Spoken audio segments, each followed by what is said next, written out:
अब्दुल्ला,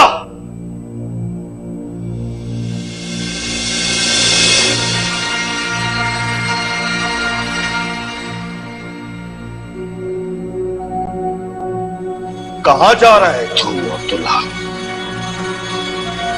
भाजी ने सामान मंगाया था वो देने जाना। मैंने तुझे कितनी बार मना किया है अब्दुल्ला, मैं बर्दाश्त नहीं कर सकता कि कोई गैर आदमी उस तरफ जाए। साहब जी मैं तो नहीं जाता हूँ, ये सामान। अब्दुल्ला, तू इस घर का पुराना मुलाजिम है, इसलिए खुद ही ख्याल कर। मैं नहीं चाहता कि कोई बदमज़गी हो। साहब जी मैं तो ऐसा सोच भी नहीं सकता हूँ। बस ऐसा रखते हैं यहाँ पे, बच्चियों की मां खुद बन जाएगी। जी जी साहब जी। और कान खोल के मेरी एक बात सुन अब्दुल्ला, तुझे इस घर में रखना मेरी मजबूरी है, लेकिन इतनी भी नहीं कि तू पूरे घर में दंदनाता फिरे। साहब जी मैं तो नहीं जाता जब तक कोई मुझे आवाज। अब तुझे कोई आवाज भी दे अब्दुल्ला, तू तब भी नहीं चलेगा, समझा? जी चलो।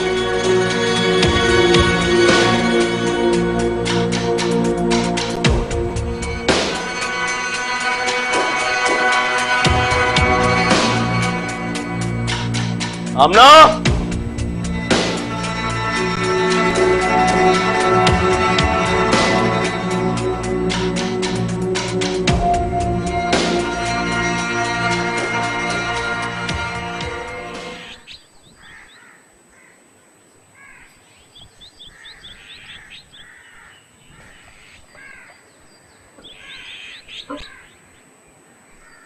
माँ कहाँ है तुम्हारी?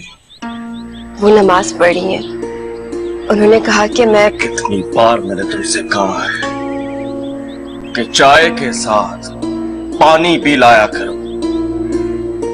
वो पानी बहुत ठंडा था तो इसीलिए मैं। काम की कोई बात तुम्हें जिंदगी भर समझ में नहीं आएगी, जिंदगी भर अपनी माँ की सुनना। मैं तो बकवास करता हूँ। मैं 1 मिनट में लाती हूँ। रहने दो, जितनी देर में पानी लाओगी चाय खुद पानी बन जाएगी।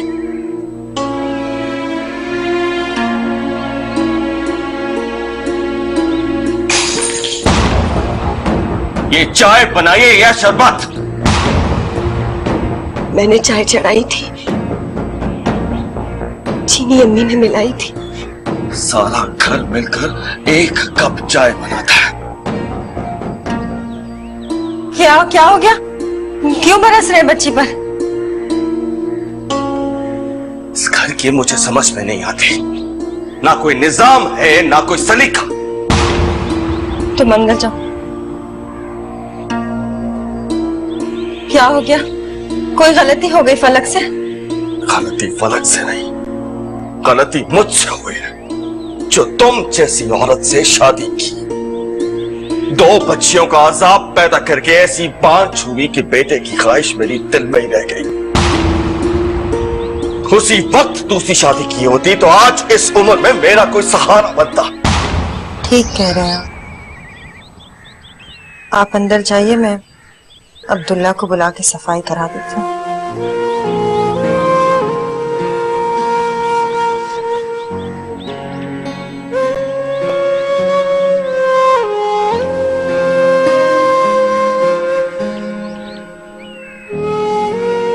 अब्दुल्ला,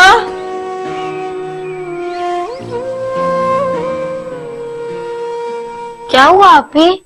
चचा जान इतने गर्म क्यों हो रहे हैं? चाय में चीनी ज्यादा डल गई थी इसलिए। आपने डाली थी? नहीं, अम्मी ने। इसका मतलब है चच्ची जान के लिए फिर मुश्किल। वो इस मुश्किल की आदी हो चुकी है। परेशानी सिर्फ तुम्हें और मुझे है। मैं तो उनके सामने कुछ भी नहीं कहता। अच्छा करते हो। तुम्हें वो इसलिए भी कुछ नहीं कहते क्योंकि तुम उनके भतीजे हो और ऊपर से लड़के हो। अब वो हमसे लड़की होने का बदला ले रहे। मगर आपी, चच्चा जान को सब करने से मिलता क्या है? आहिस्ता बोलो। किसी में इतनी हिम्मत नहीं है कि उनसे ये सवाल पूछे। आमना, लगता है चचा जान आ रहे हैं। तुम जल्दी से जाओ, वरना अगर अब्बू ने हम दोनों को यहाँ देख लिया तो जिंदा गाड़ देंगे। जाओ।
अस्सलाम वालेकुम अब्बू।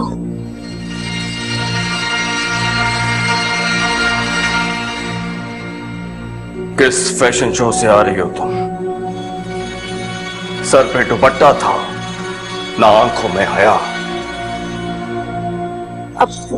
अब्बू मैं ट्यूशन से पढ़कर आ रही। पूरे मोहल्ले में बिना दुपट्टे घूमने के बाद बाप के खौफ से घर के दरवाजे पे चादर ओढ़ के किसे बेवकूफ बना रही हो तुम?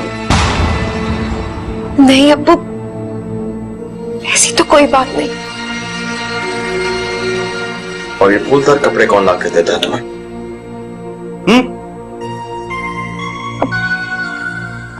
अम्मी लाई थी। हर खराबे की जड़ तुम्हारी माँ। उसे होश ही नहीं है कि बेटियों को कैसे रखते हैं, क्या पहनाना है। अपनी साफ शादी का लिबास देखा, कितने फूल खिला के घर से निकलती है ये। मैं इन्हें साथी का दर्श देता हूं। तुम आजकल इसी किस्म के प्रिंट आ रहे हैं बाजार में, और उसने तो बहुत छोटे फूलों की कमीज पहनी है और फूल भी हल्के रंग के हैं। इन फूलों से कोई खुशबू बन गई ना तो याद रखना आमना, इन्हीं हाथों से मैं तुम्हारा खून करूंगा और तुम्हारी बेटी का।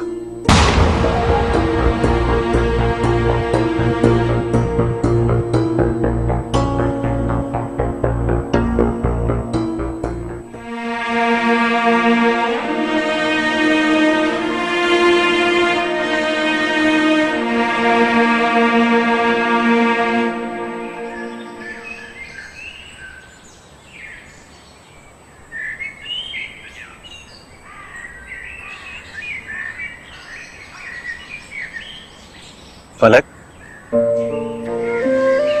कैसी हो? मैं ठीक हूँ, आप कैसे? मैं भी ठीक हूँ। 2 दिन से तुम मुझे फोन नहीं करी, खैरियत तो है? वो आपको पता है ना कि मैं किस तरह से फोन छुपाती हूँ और फिर लेकर आना सुबह बहुत मुश्किल है। 2 दिन से अम्मी के बेडरूम में नहीं गई। इसीलिए तो कहता हूँ कहीं बाहर मिलो, जी भर के बातें करेंगे। अब देखिए, जब मौका होगा मैं खुद आपसे मिल लूंगी। अभी कोई देख ना लेना।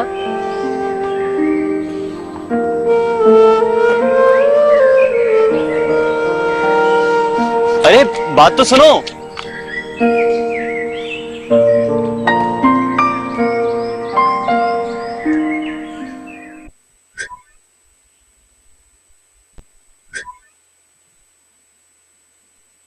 क्या हुआ है? आज अप्पू का पारा फिर आया था।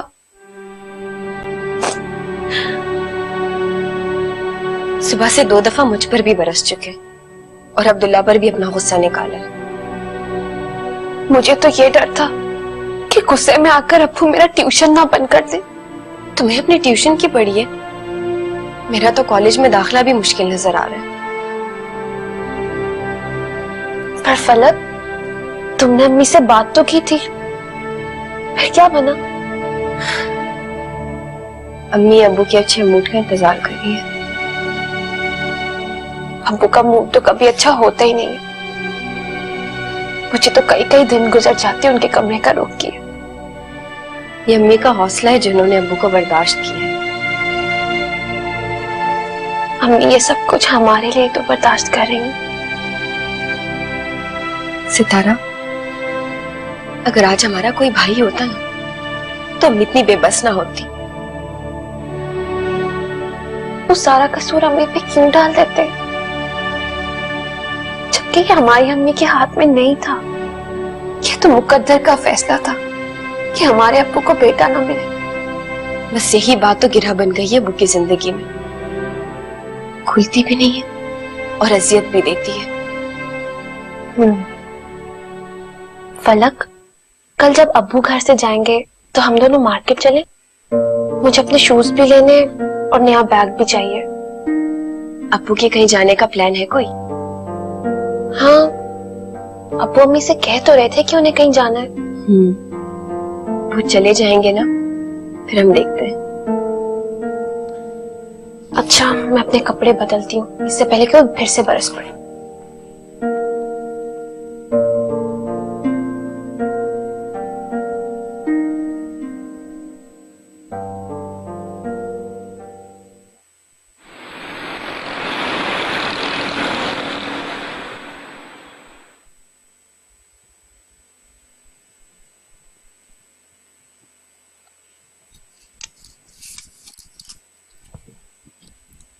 दवा।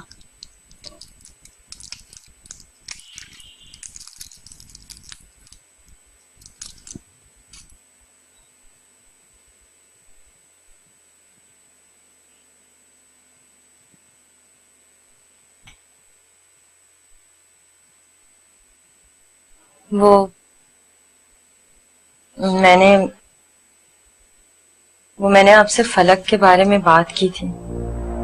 क्या? मुझे याद नहीं है। वो असल में उसके एडमिशन की डेट निकल रही है। अभी भी अगर एडमिशन ना कराया तो बच्ची का पूरा साल जाया हो जाएगा। फलक ने इंटर तो कर लिया, इतना काफी नहीं है क्या? नहीं, काफी तो है। वो असल में फिर अच्छे रिश्ते आना बहुत मुश्किल हो जाते हैं। लोग शक्ल सूरत के साथ सलीका और काबिलियत भी देखते हैं ना। देखो आमना, तुम्हारी बच्चियों के लिए किसी गवर्नर का रिश्ता नहीं आएगा। जो 2 वक्त की रोटी खिला सके ले जाए, मेरी तरफ से इजाजत है। वो तो ठीक है, पर अभी तो हमारे घर में है। थोड़ा पढ़ लिख लेंगी तो उनके लिए अच्छा होगा। शादी के बाद क्या हालात हो, कम से कम इतनी काबिलियत तो होगी ना कि अपना गुजारा कर लें। बात तुम भी सुन लो आमना बेगम। इस घर से एक बार निकल जाने के बाद जो भी हालात हो उनकी किस्मत। ना मुझसे कोई आस लगाए, ना मुझे कोई अपनी शक्ल दिखाए। खुद भी समझ लो, उनको भी समझा दो। जी। और हाँ, रिश्ते भी वहां करना जहां फरमाइशी प्रोग्राम ना, इज्जत से निकाह पढ़वाए और बच्ची को ले जाए।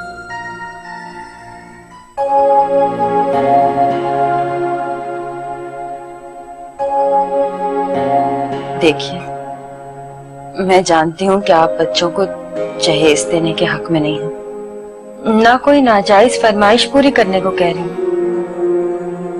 सिर्फ इतना चाहती हूँ कि हम अपनी बच्चियों को थोड़ा बहुत पढ़ा लें, और ये तो उनका दीनी और माशरती हक है ना। इतना तो हम कर सकते हैं।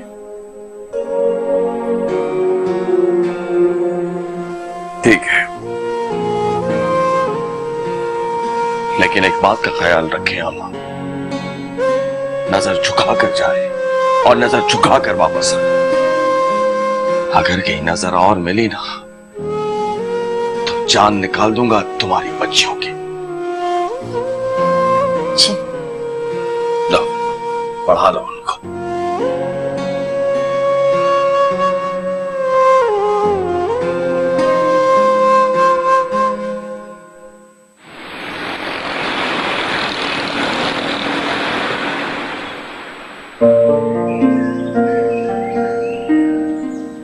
इतनी देर हो गई है, कोई बस ही नहीं मिल रहा।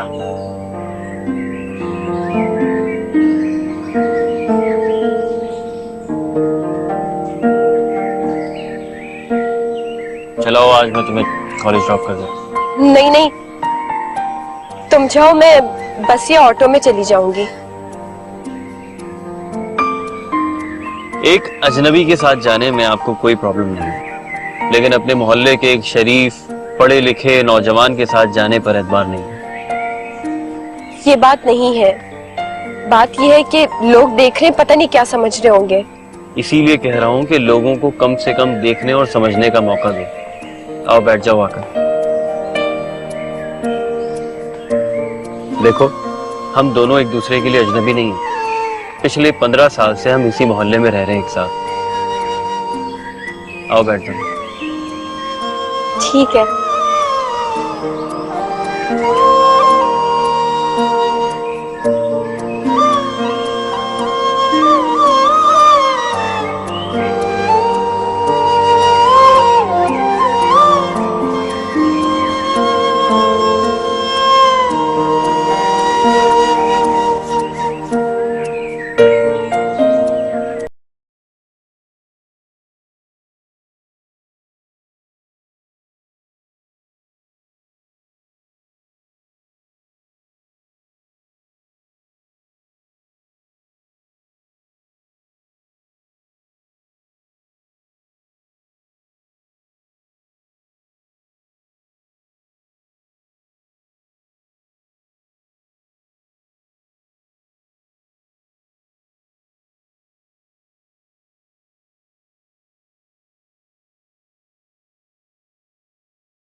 हारून,